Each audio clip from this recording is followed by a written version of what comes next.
رئيس الجمهورية صارما وحازما ودقيقا للغاية، حيث اعتبر أولا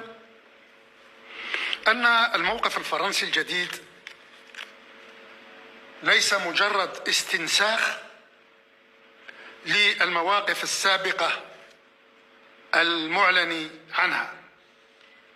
بل يتجاوزها ويتجاوزها بالكثير، حيث أنه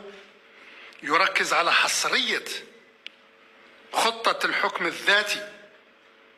كقاعدة لحل النزاع القائم في الصحراء الغربية، وأنه يعترف اعترافا صريحا بما يسمى مغربية الصحراء الغربية،